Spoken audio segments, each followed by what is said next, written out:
Hello, beautiful people. So in this video, I want to share with you guys my no list, which is essentially a big list of things that I tell ChatGPT not to do, okay? Because there's so many repeatable formats and words that you'll see once you actually start using ChatGPT that it uses all the time. And it kind of is a dead giveaway that you are using ChatGPT. So I want to show them to you guys so that you can be aware of them. And then also I'm going to give you guys my list so that you can implement it inside of ChatGPT as a prompt. So with our goal of trying to get ChatGPT to sound more like you and not like a robot, we need to actually teach it what not to do, right? And most of the time ChatGPT sounds cringe, not because like the idea is bad or like the topic is bad or what they're talking about is bad. It's more the format and the words that they're using that are giving away that it's literally like a robot wrote it. Like there's just certain words and certain sentence patterns that are just dead giveaways because they're things that we wouldn't normally say.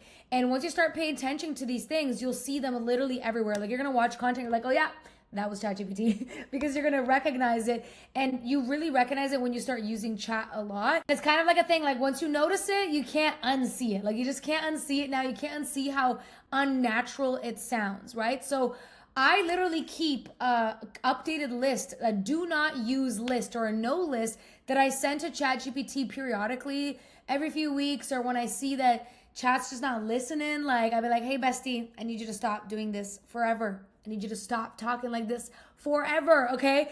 And honestly, chat does not listen sometimes. Like I will literally send it the whole list and it will still do the thing that I told it not to do, okay? It sometimes does that. So you just have to resend it sometimes. And this is why I'm also going over it in this video, because I want you to be aware of what that looks like so that when you see a script that it's making for you or something that it's making for you, you're like the alert goes off in your brain like, oh yeah, this is one of those things Dray said I probably shouldn't use. There's some people that get away with it, okay? Like some people can just like say it in such a natural way that they'll get away with it, but for the majority of people, it will just sound like a robot wrote it, which is what we don't want, okay? And that's because like the default tone of AI is very corporate, right? It's very LinkedIn entrepreneur, like it's these words that we don't really use, right? So there's two main categories when it comes to the no list. There is words that we just feel are corny, like corny or not common or things that we wouldn't naturally say in sentence structure. And then there's formats or sentence structures that just sound robotic. They sound scripted. They're not something that you would naturally say. And robotic means predictable, right? Like if everyone who uses ChatGPT comes out with it looking like this, well, it's kind of like a if you know, you know kind of thing, you know? Okay, so let's start with the words. There are just some words that real people do not use when they're talking to each other normally. Like if you're sitting on FaceTime with a friend, you're not gonna say the word hustlers, or you're not gonna be like grinding or the real deal. Like you're not gonna say, here's the shift that most people miss. You know, here's the one thing. Like you're not gonna say those things. It doesn't sound natural. So we wanna take these words out of ChatGPT's vocabulary. So I say, hey, when you're writing for me, chat, please do not use any of the words or phrase formats listed below or anything that's kind of similar to them, because they'll be like, let's be honest. And then another one's like, let's be real. You know, let me add that to here right now. You know, let's be real, or the truth is, the reality is, or, you know, here's the shift. Here's what really makes it different. Like, you know, they literally take the same thing. When you tell them not to use a specific word, they'll use something that's similar to it too. So I like to say that as well. And so here's some of the words here. Here's the shift that most people miss, because here's the thing, right? Like these ones are big right here. You'll see a lot of those. Or the version of them that that settled, the version of themselves that didn't know any better, the version of them. Nobody says that. Like if you're talking to your friend, you're not saying the version of them that did this. You're not typically saying that. So if it's something that you wouldn't naturally say, like it just feels rehearsed, we want to remove it, right? We want the text and the script to feel like we literally grabbed it right out of our brains mid-thought, but then it's like very clear and put together, right? That's what we want. That's the goal. And throughout the course, we'll have a lot of prompts that are going to teach you guys this as well, but this is what I have. And then as I am scripting and using ChatGPT, I will just keep adding to this list. Like if I see a word and I'm like, I would not use that. Like you have to add your own discernment to the list and just think of like, is this how I would naturally say it? And if it's a word that like feels unnatural, you add it to the list. So the next time that you update chat, it knows. I usually just have like a sticky note on my laptop where I'm just like keeping words that I don't like, or better yet, formats. That's the bigger one. Okay, so let's get into formats. Formats or structures. This is a big one because this is where a lot of people mess up, right? Because AI likes to use these template sentences, and you've seen them before, right? No gatekeeping, just growth and glow ups, right? It's not luck, it's strategy. You're not lazy, you're overwhelmed. Once people see these patterns, it's game over. They're literally thinking, okay, this was written by ChatGPT. And like I said, some people can pull it off, but for the most part, most people cannot. And especially if you're new to using ChatGPT, I see this a lot with our newer students who have never used ChatGPT before, and then they start using it and they don't have like the knowledge of what formats like sound robotic because they haven't been using it for a long time. So let's go through these because I really want you guys to know them. No XYZ, just ABC. No gatekeeping, just growth and glow ups. No warning, no payout, just gone, right? It just sounds like, again, if you were on the phone with your friend on FaceTime, you wouldn't talk like that, right? Here's another format. It's not X, it's Y. Or you're not X, you're Y. You don't need X, you need Y. Literally the same thing, but in different ways. It's not luck, it's strategy. You're not lazy, you're overwhelmed. You don't need to feel ready, you just need to move, right? Again, it's just sounds very... I hope you guys are seeing what I'm talking about here. Another one over here, so the format. ABC didn't XYZ, it 1, 2, 3, and that's powerful, right? My confidence didn't come from winning, it came from showing up before I felt ready, and that's powerful. Again, you wouldn't talk like that in a normal situation. So it just makes it feel so scripted. Another thing that it does a lot is 3 examples or 3 sets of words, which on its own is not bad, but it's just the way that it does it as if it's like 3 separate sentences. Like, you know, we naturally could give 3 examples, but it's just the way that it structures it. Like, you try more, you learn faster, you grow quicker. The first YouTube video was awkward. The first podcast was echoey. The first workout at the gym was uncoordinated. Again, this is probably passable, right? Because it's a little bit longer sentence structure, but sometimes it just does this too much. And again, it just sounds so scripted. And next one. Not because X, but because Y. It's not X, it's Y. Not because you're lazy, but because you're burnt out. It's not fluff, it's real value. Again, just sounds so scripted, okay? Another one, they're still doing X while everyone else is doing Y. They're still chasing followers while you're building trust, or while this, like, it could be your, it could be whatever, right? Can't get it perfect. But the idea here is that, you know, it's this format that is just coming up over and over again. This one as well, I find it so unnatural. In the middle of the script, it'll be like, so yeah, it's hard, but you keep going anyway.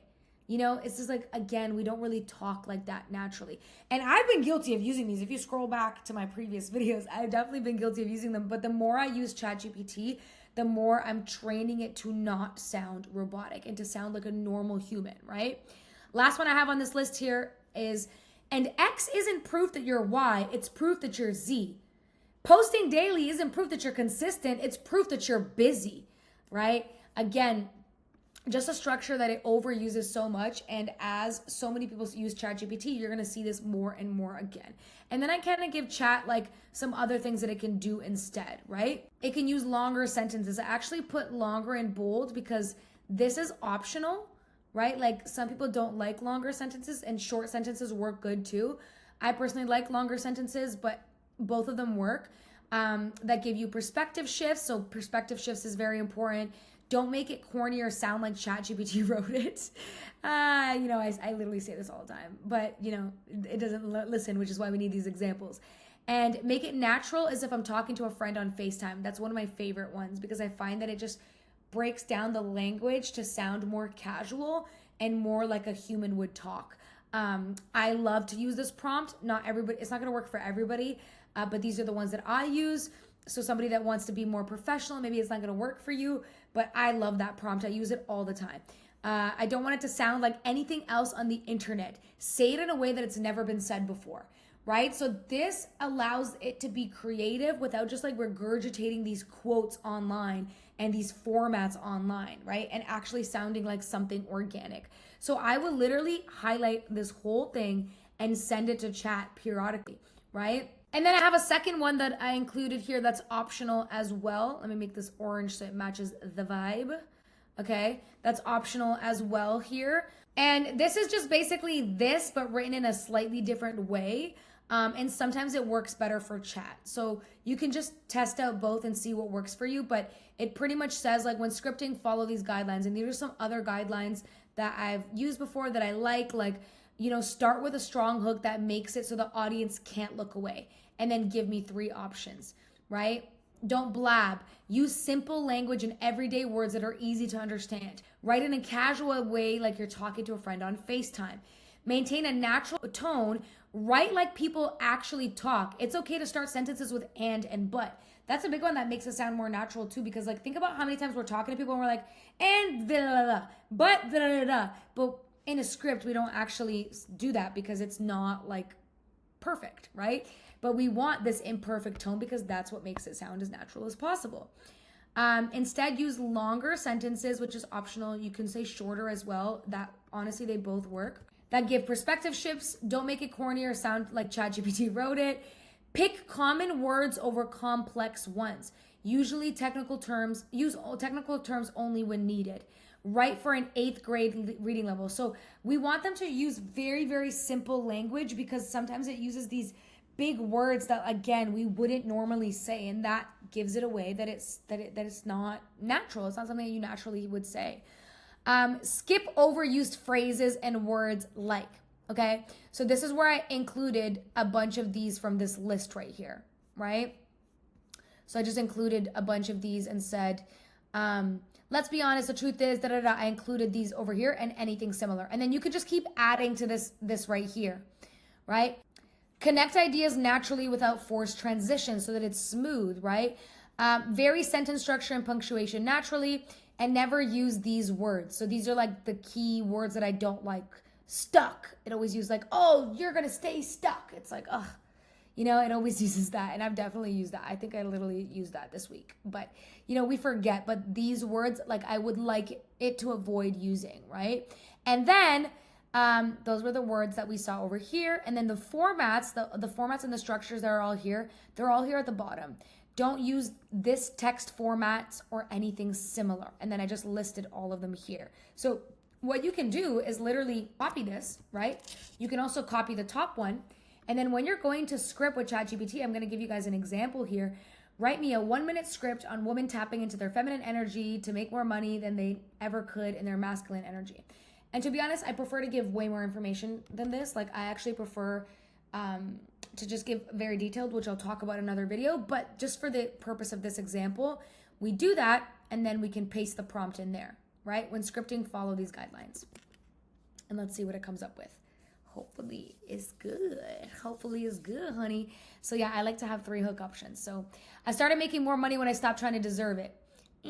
Your money energy isn't soft. It's a financial strategy. If you feel exhausted chasing success, your body is trying to tell you something. Not the best. I want to show you guys when I did it earlier because it had a really good hook. I started making more money when I stopped trying to act like a man. Ooh, I love that one. So I would take that one. And you know, I literally do this and I'll do it a couple of times and until I find the right hook, and then I'll run with that hook, and then I'll kind of like paste different things together. So I'm going to say use this hook because I like that one. Okay. I started making more money when I stopped trying to act like a man. I used to think that I had to move through business with a sharp, tight energy, like always in control, always on. I don't feel, I just perform. And yeah, I got results, but I was tired all the time. So right now I can tell you this and yeah is a little ChatGPT-ish. But again, you don't have to be like crazy about it, right? I still think this is a good flow. My body was tense. My mind was loud. I couldn't even enjoy the success that I had. And at some point I asked myself, you see that one? I don't like that one. I got to add that one to the list. At some point, that's very similar to at some point I realized, which I think I had on here somewhere. At some point I realized. You see? And I just be adding them to the list, right? What am I actually protecting here? Because the money was coming in, but I didn't feel good. And if I don't feel good in my own life, what's the point of all of this? When I started tapping back into my feminine energy, I didn't become passive. I became in tune. I let my intuition lead. I gave myself space to breathe before deciding. And I stopped chasing and started attracting. Not in like a mystical way, in a very practical way. Again, not this, but that. Similar format, I would avoid that. I would literally just go straight from, I stopped chasing and started attracting, because when my nervous system was calm, I started making better choices, right? I started seeing opportunities that I used to miss. So again, I'm taking what it's writing and I'm saying, how would I say this in a more natural way? So I would adjust that sentence, for example, right? Clients didn't come because I pushed harder. They came because they could feel that I was grounded, clear, and I was sure of myself. There's a quiet power in being a woman who doesn't need to force anything. Money moves a lot easier when you do. Overall, honestly, pretty good freaking script. Like, I would change maybe 2 sentences in here, but overall it's pretty good, right? And again, I wanted to show you guys this to show you guys that it's not perfect. Actually, there's sometimes where chat will literally use the things that I told it not to use. It's not the best at remembering all of these things, but I want you to be aware of these. Of course, you can send this as a prompt, but I also want you to be aware of this so that you can kind of see it yourself as you're going through the script, and you can naturally make edits the way that you would normally speak. So hopefully you guys enjoyed this video, and I'll see you guys in the next one.